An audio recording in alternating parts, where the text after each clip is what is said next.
kızlar vakit eller pek tez zamanlar geçeler başında farklı sualler senden olmak var mı çare güzel endamın tatlı ses mende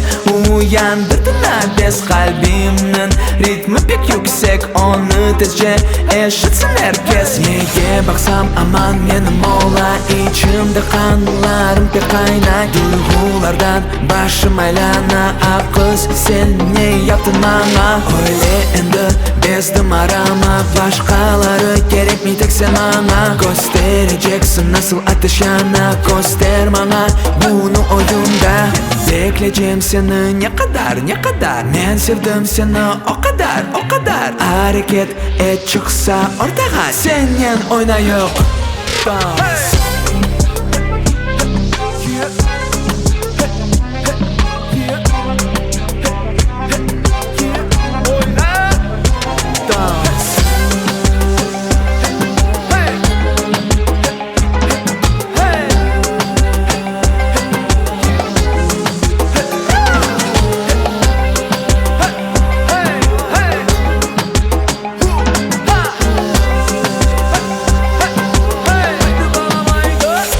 Dans.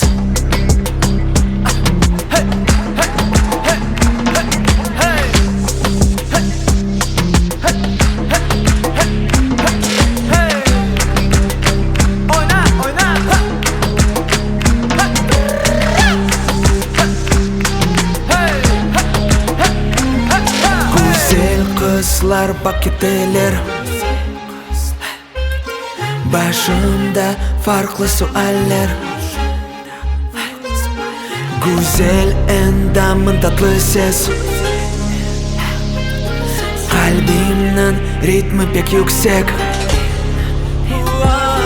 neye baksam aman benim ola içimde kanlarım pek kaynay duygulardan başım aylana kız sen ne yaptın bana öyle indi gezdim aramak başkaları gerek mi tek sen bana göstereceksin nasıl ateş yana göster bana bunu oyunda bekleyeceğim seni ne kadar ben sevdim seni o kadar hareket et çıksa ortaya senin oynayıp